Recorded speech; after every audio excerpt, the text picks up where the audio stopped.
नमस्कार दोस्तों, मेरा नाम है सौरभ और स्वागत है आपका मगध एजुकेशन में। पिछले 2 दिनों से एक समाचार काफ़ी ज़्यादा सुर्खियां बना रहा था, चाहे वो नेशनल मीडिया में, चाहे वो इंटरनेशनल मीडिया में, प्रिंट मीडिया हो कि इलेक्ट्रॉनिक्स मीडिया हो। और वो समाचार, वो रिपोर्ट ये था कि करीब 140 मिलियन माइल अवे से, कुल 14 करोड़ माइल अवे से एक मिस्टीरियस सिग्नल अर्थ के सरफेस पे स्ट्राइक किया है। तो क्या ये कोई एलियंस यहाँ पे भेजने की कोशिश कर रहा था अर्थ वालों से, अर्थियन से, यानी कि हम लोगों से यहाँ पे कांटेक्ट स्थापित करने की कोशिश कर रहा था, या फिर जो अमेरिका की स्पेस एजेंसी है NASA, national aeronautics and space administration, कोई एक्सपेरिमेंट कंडक्ट कर रहा है। तो आखिरकार क्या यहाँ पे रिपोर्ट सामने निकल कर आ रहा है, इस पर एक नजर डालते हैं यहाँ पे दोस्तों, यहाँ पे है ना। तो आप देख सकते हैं कि वो जो रिपोर्टिंग किया जा रहा था यहाँ पे, earth receive laser message from 140 million mile, जो कि कुल 14 करोड़ हो जाता है दोस्तों यहाँ पे, है ना, अवे फ्रॉम इन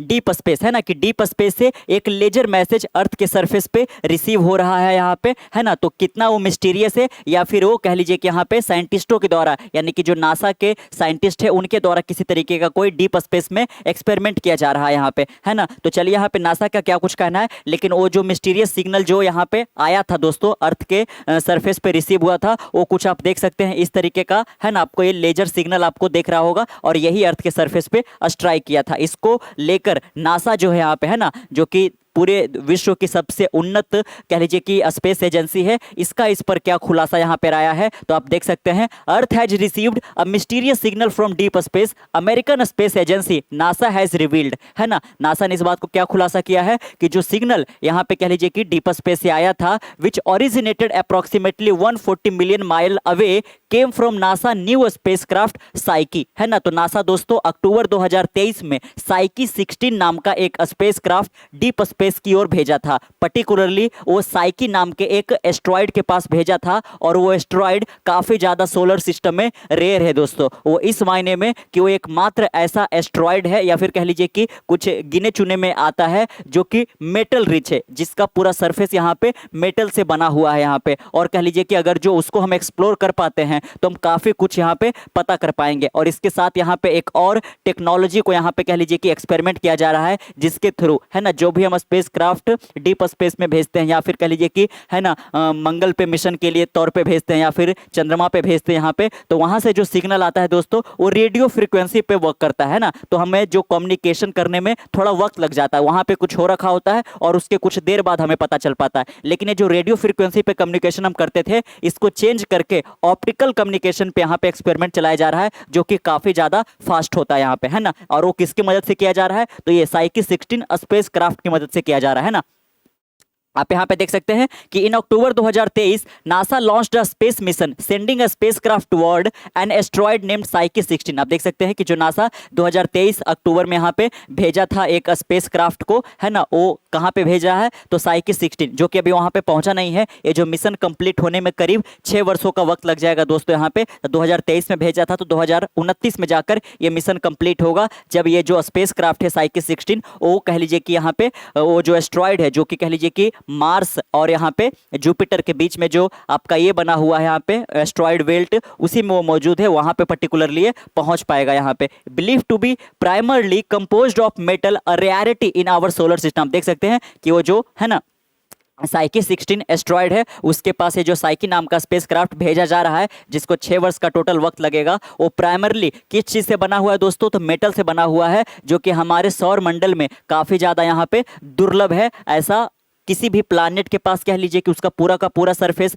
मेटल से बना हो, या फिर किसी एस्ट्रॉइड के पास ऐसा, है ना, गुण नहीं पाया जाता है। The asteroid is said to be located in the asteroid belt between planet Mars and Jupiter, है ना। तो आपने जाना ही होगा यहाँ पे, अपने ज्योग्राफी के बुक में पढ़े होंगे और साइंस के बुक में भी, कि यहाँ पे ये जो मार्स है और इधर जो यहाँ पे जुपिटर है, और इनके बीच में एक बेल्ट पाया जाता है दोस्तों, और इसी बेल्ट में, है ना, एस्ट्रॉइड मिलते हैं। तो उसी में एक साइकी 16 नाम का भी एस्ट्रॉइड है, named psyche after the asteroid, है ना। और वो जो स्पेस क्राफ्ट का नाम साइकी रखा गया है उसी एस्ट्रॉइड के नाम पर रखा गया, क्योंकि उसको उसी एस्ट्रॉइड पे यहाँ पे भेजा जा रहा है दोस्तों, है ना। तो कह लीजिए कि जो रोबोटिक एक्सप्लोरर है उसको वहाँ पे भेजा गया है ताकि टेस्ट किया जा सकेगा, है ना, कि लेजर कम्युनिकेशन संभव है आने वाले दिनों में या फिर नहीं यहाँ पे, है ना। क्योंकि रेडियो फ्रिक्वेंसी पे जो कम्युनिकेशन हम करते हैं अपने स्पेस क्राफ्ट के साथ वो काफी ज्यादा डिले हमें इंफॉर्मेशन पहुंचाता है दोस्तों, है ना। तो चलिए थोड़ा सा साइकी के बारे में बात कर लेते हैं यहाँ पे, है ना, कि psyche is equipped with deep space optical communication. आप देख सकते हैं कि जिसको एक्सपेरिमेंट किया जा रहा है मेन रूप से वो यही है ना, जिसको शॉर्ट में हम DSOC बोलते हैं, deep space optical communication system, which aim to make laser communication possible across vast distance in space. इसीलिए दोस्तों यहाँ पे कि जो सिग्नल रिसीव हुआ है वो यही जो डिवाइस उसमें लगाया गया था डीप स्पेस ऑप्टिकल कम्युनिकेशन उसी से ये रिसीव हुआ है ना। और इसका देख सकते हो आप यहाँ पे कि एम क्या है, तो जो वास्ट डिस्टेंसेस है ना, जो काफी ज्यादा यहाँ पे लाइट ईयर हमसे दूर है वहां से हम कैसे कोई सिग्नल को लेके चला सकते हैं लेजर की मदद से। इसीलिए जो लाइट आया भी है तो वो एक कैसा लाइट है दोस्तों यहाँ पे, तो वो लेजर सिग्नल है यहाँ पे, है ना। तो जो कि यहाँ पे यही है ना DSOC जो कम्युनिकेशन था उसी से वो पहुंच पा रहा है यहाँ पे, है ना। तो आप देख सकते हैं promising much faster connection than current method, है ना। जो करंट मेथड है रेडियो फ्रीक्वेंसी वाला उससे काफी ज्यादा फास्टर कम्युनिकेशन हम डीप स्पेस के साथ आसानी से कर पाएंगे। Despite Psyche primarily using radio frequency communication the optical communication technology has proven its capability. आप देख सकते हैं अब ऐसा नहीं है कि वो जो साइकी में यही ऑप्टिकल कम्युनिकेशन वाला ही केवल उसमें इंस्ट्रूमेंट लगा हुआ है, बल्कि उसमें रेडियो फ्रीक्वेंसी वाला ही लगा हुआ है। लेकिन इसको कह लीजिए कि है ना ऑप्टिकल कम्युनिकेशन वाले को एक तरीके से अभी टेस्टिंग फेज में है, अभी वो एक्सपेरिमेंटल फेज में है। In a remarkable feat the laser communication demo successfully. तो ये जो डेमो किया गया था दोस्तों यहाँ पे जो रिहर्सल चल रहा था कि हो पाता है कि नहीं, तो एक सक्सेसफुली है ना डेमोस्ट्रेट करके दिखा पाया है। Transmitted engineering data more over 140 million mile away which is 1.5 times the distance between the earth and the sun. आप देख सकते हैं दोस्तों यहाँ पे है ना कि 140 मिलियन माइल अवे जो दूरी है उतना वो कितना दूर है, तो जो अर्थ और सन के बीच का डिस्टेंस है उसका 1.5 टाइम्स जो कि 1.5 गुना हो जाता है। तो इतने दूर से भी हम सिग्नल आसानी से रिसीव कर पा रहे हैं और वो भी कह लीजिए कि लेजर सिग्नल के माध्यम से यहाँ पे, तो जो कि काफी ज्यादा एक रिमार्केबल है ना अपने आप में अचीवमेंट होने वाला है दोस्तों, है ना। तो आने वाले फ्यूचर में जो रेडियो फ्रीक्वेंसी पे हम कम्युनिकेशन करते हैं उसको कह लीजिए कि यहाँ पे है ना रिप्लेस कर दिया जाएगा हमारे इस तरीके के जो ऑप्टिकल कम्युनिकेशन होते हैं उससे, है ना, जिसको शॉर्ट में हम DSOC बोलते हैं। Also successful interface with Psyche radio transmitter allowing it to transmit information and engineering data directly from the spacecraft back to the Earth, है ना। तो आसानी से जो यहाँ पे है ना डेटा हमें चाहिए था वो आसानी से यहाँ पे मिल पा रहा है हमें, है ना। तो चलिए यहाँ पे मीरा श्रीनिवासन का क्या कहना है, जो कि इस प्रोजेक्ट में यहाँ पे वर्किंग है, project operation lead at NASA Jet Propulsion Laboratory in Southern California, है ना। ये कहाँ काम करते हैं दोस्तों, तो प्रोजेक्ट ऑपरेशन जो है यहाँ पे नासा का जेट प्रोपल्सन लैबोरेटरी उसको ये लीड करते हैं जो कि यहाँ पे सदर्न कैलिफोर्निया में मौजूद है। Explained that they down linked about 10 minute of duplicated spacecraft data during a pass on April 8। आप देख सकते हैं है ना कि 8 अप्रैल को उनको डेटा उस स्पेसक्राफ्ट से मिला था। This duplicated data was transmitted via laser communication, और उसको किससे ट्रांसमिट करवाया गया था उस डेटा को, तो लेजर कम्युनिकेशन से यानी कि DSOC से। While the original Psyche data was sent to ground control using standard radio frequency communication, है ना। तो कह लीजिए कि यहाँ पे डेटा को डुप्लीकेट करके इससे मंगवाया गया था ताकि बीच में लॉस्ट नहीं हो, लेकिन जो ओरिजिनल डेटा था उसको किससे कह लीजिए कि ट्रांसमिट करके यहाँ पे अर्थ पे लाया गया था, तो रेडियो फ्रीक्वेंसी की मदद से करके लाया गया था यहाँ पे, है ना।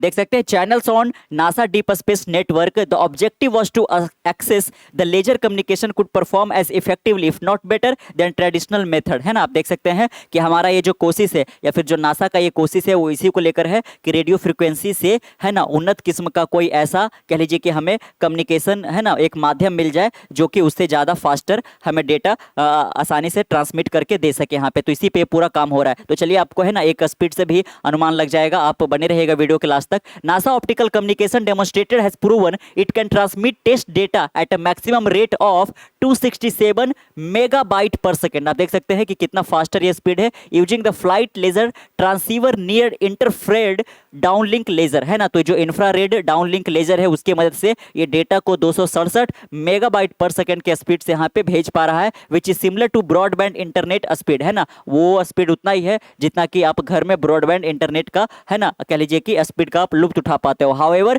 Because the spacecraft is now much farther away the data transmission rate is lower, है ना। देख के लिए दोस्तों देख सकते हो कि ये जो 267 मेगाबाइट पर सेकेंड के स्पीड से जो हमें डेटा रिसीव हुआ था, भले ही वो डुप्लीकेट डेटा था जो कि ऑप्टिकल ट्रांसमिशन के माध्यम से हुआ था, वो कह लीजिए कि 8 अप्रैल को ही हुआ था यहाँ पे, है ना। तो कह लीजिए कि उस वक्त जो साइकी था वो उतना ज़्यादा दूर नहीं गया था यहाँ पे, है ना। अभी तो 140 मिलियन माइल अवे दूर जा पहुंचा है, जो कि हमारे अर्थ से और सन के बीच में जितना डिस्टेंस है उसका 1.5 गुना हो जाता है यहाँ पे, है ना। तो कह लीजिए कि जो 8 अप्रैल को डेटा आया था उसका स्पीड तो काफ़ी ज़्यादा था, है ना। The spacecraft successfully transmitted test data at a maximum rate of 25 megabyte per second, है ना। लेकिन अब कह लीजिए कि डिस्टेंस काफ़ी ज़्यादा दूर हो चुका है, तो 25 मेगाबाइट पर सेकेंड से ये कह लीजिए कि डेटा को ट्रांसमिट कर पा रहा है, जबकि नासा का जो एक्सपेक्टेशन था वो केवल 1 मेगाबाइट पर सेकेंड का था। उसको कह लीजिए कि एक्सपेक्टेशन को ये, है ना, कह लीजिए कि एक्सटेंड कर गया, exceeding the project goal of proving at least 1 megabyte per second was achievable at that distance. आप देख सकते हो कि 140 मिलियन, है ना, 140 मिलियन माइल अवे से जो यहाँ पे कह लीजिए कि नासा का प्रोजेक्टेड जो कह लीजिए कि अनुमानित यहाँ पे था स्पीड, वो केवल 1 मेगाबाइट पर सेकेंड का था, लेकिन इसको कह लीजिए कि यहाँ पे ओवर पावर कर दिया यहाँ पे, और ये अनएक्सपेक्टेड था बिल्कुल, जब 25 मेगाबाइट पर सेकेंड से यहाँ पे डेटा रिसीव हो पाया। Psyche is reportedly stable and healthy as it make its way toward the Psyche 16 asteroid between Mars and Jupiter. आप देख सकते हैं, और साथ में जो साइकी स्पेसक्राफ्ट भेजा गया था अक्टूबर 2023 में, उसका हेल्थ दोस्तों काफ़ी ज़्यादा अभी नॉर्मल है, स्टेबल है, और कह लीजिए कि यहाँ पे वो, है ना, अपने उसी स्पीड से लगातार किसकी ओर बढ़ रहा है, तो साइकी 16 नामक एस्ट्रॉइड की ओर बढ़ रहा है, और जो है वो एस्ट्रॉइड पे, है ना, ये पहुँच जाता है, और वहाँ से जब वो सिग्नल भेजेगा तो काफ़ी जो यहाँ पे डीप स्पेस का रहस्य है वो इंसानों तक यहाँ पे पहुँच पाएगा दोस्तों यहाँ पे, है ना। तो कैसा लगा आपको ये जानकारी, नीचे कमेंट बॉक्स में जरूर बताइएगा। मिलते हैं कल एक नए वीडियो के साथ, तब तक के लिए keep learning keep growing. This is Saurabh signing off next one, bye bye.